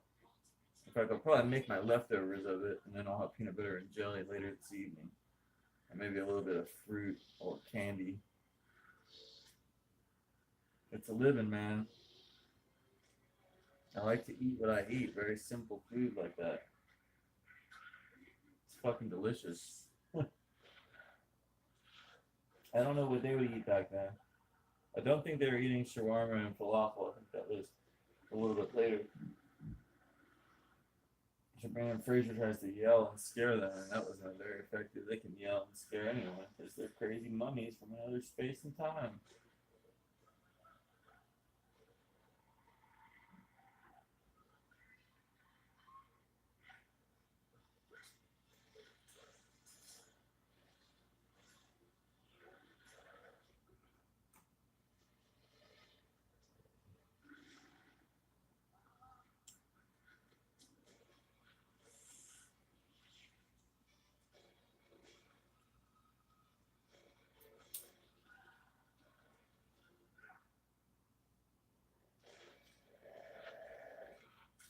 I'd be remiss to not mention the relatively short but fun, fantastic, I guess would say, best description for a ride at Universal Studios. I think I'd be remiss to say that. It's just a fantastic little ride. I mean, I'm not even saying it's perfect. I'm just saying some real fantastical elements that you really do feel you're in a themed adventure ride based off the Mummy. And I feel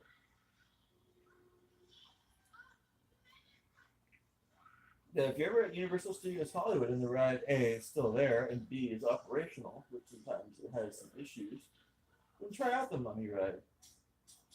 I always enjoyed it. Some people think it's like, too brief or not enough to it. But it is a gimmicky little dark ride with some kind of corkscrewish roller coaster elements to it. No real loops or anything on it, but fun little gimmick of a ride for sure. More like a funhouse ride, I guess. Check it out sometime.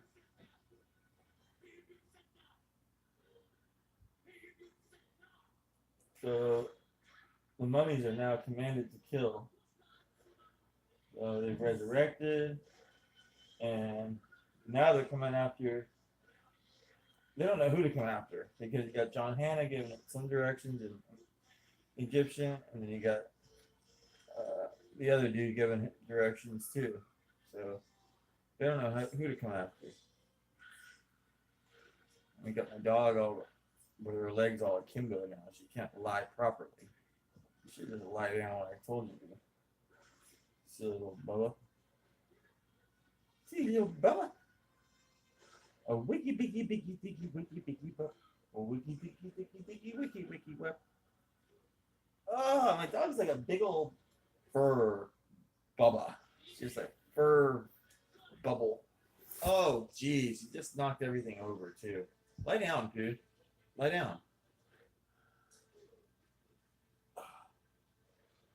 Well, to anyone that can't see what's going on right now, the dog is now on top of me, literally on top of me, and she's such a lovely girl.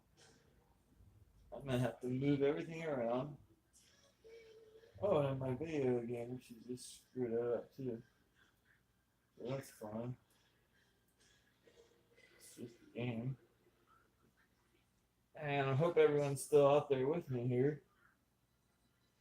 Got a really good dog and a conclusion to the movie coming in here.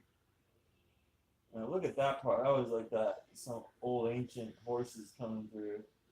And he gets sucked up by that. That's kind of a crazy part. Yeah. Yeah. My dog's got big floppy ears. Big floppy ears.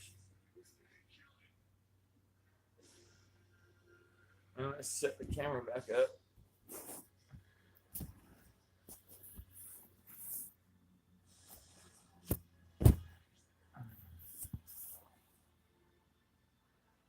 Yes. There we go. Yeah, it's got big floppy ears. Yeah. A big floppy ear. It's a big floppy ear. It's a good curly lovey-dovey suit. That's a nickname. And that's what happens to the guy. He's a great Egyptian king. He reigned for most of the movie.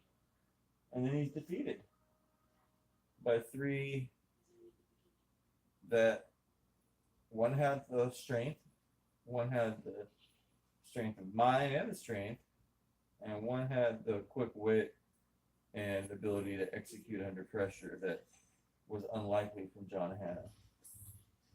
And then you got Kevin J. O'Connor trying to make off with all the money.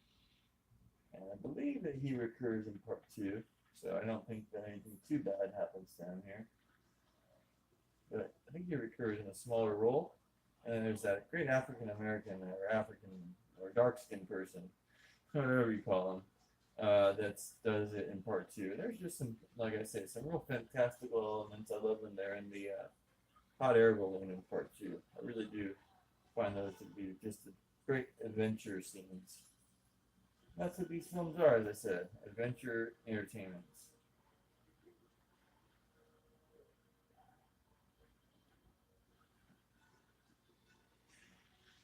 Oh yeah. Anyone remember what Siskel and Ebert said? I think I might try to post it in the comments if I can find it, but I think Siskel might have been dead, so he probably didn't say much about the movie. But Ebert, I'd like to see what he said about the Mummy. So it would probably have been Ebert and Roper. See what they say about the Mummy, Mummy Returns, and Mummy 3. I know that Ebert probably wasn't on the air probably as much in the later stages, but I would hope that he reviewed Tomb of the Dragon Emperor. I sure did look forward to watching the Siskel Ebert show every Sunday. It was one of my favorite memories growing up. Looking forward to watching the Siskel and Ebert show every Sunday around 6:30 p.m. or around 6 p.m. on Sunday when I'm at home sometimes. I super look forward to watching Siskel and Ebert still, even though the homies still ain't on. Now I know they had issues with Betsy Palmer and horror people and all that, but there are more genres than just horror, and they were out of left field on a lot of things they said beyond just horror. But still, I found them to be remarkably entertaining. And I wish that they could be around right now, reviewing all these MCU movies and stuff. Would love to see what Siskel thought of the MCU. I'm actually quite a Siskel fan. I mean, I'm obviously like Ebert quite a lot too, but Ebert went through a lot of changes more in his career, where Siskel unfortunately passed in '98 or whatever. So it would have been cool to just see what he thought of the last 21 years, because movies have gone in a very like different direction than I think anyone would have predicted. Um, so that's something I always want to know. I love this part of the end. Whenever I was there in Egypt, I would think that this stuff's gonna crumble all around me and I'm gonna fall into it or whatever. Because yeah, that's how this stuff looks. It's just old, crumbled up. That's how our stuff will look in the future. Old, crumbled up stuff. It don't ever look like you can tell. Oh yeah, that was a Texaco station. That was an office skyscraper. It's all just gonna look like piled up stuff, bunch of rocky refuse and stuff like that. So then you got that, and that's how that whole thing resolves with big explosions and things sinking into the ground.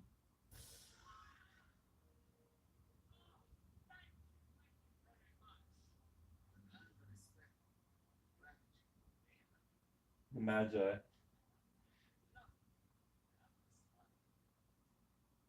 may all smile, but I don't know. I don't know if they're all into Allah, the Magi or whatever. I don't know. I'm not gonna pretend I know.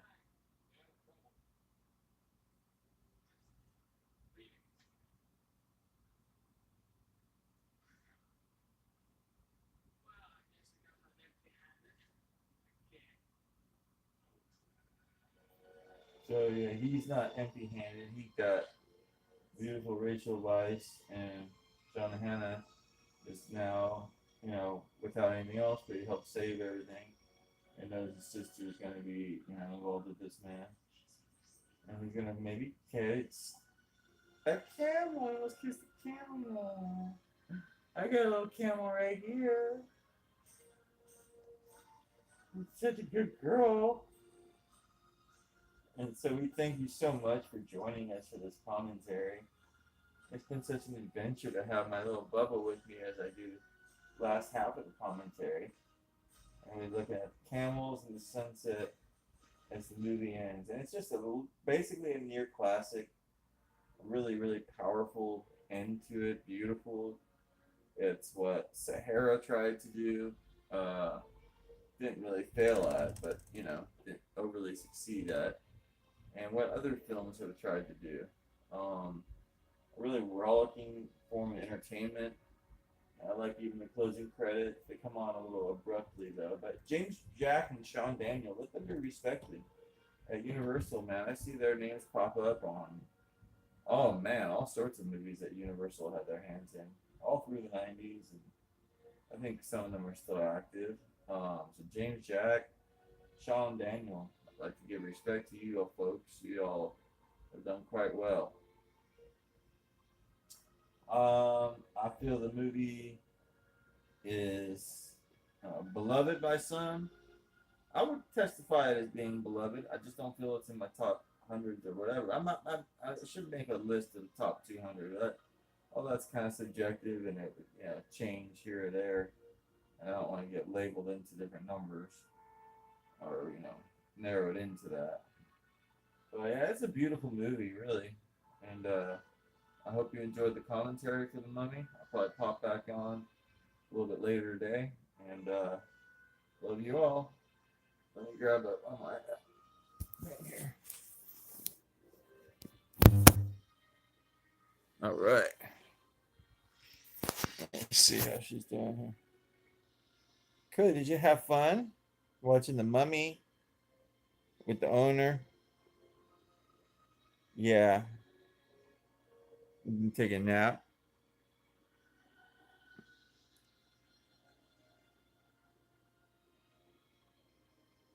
All right. Bye for now.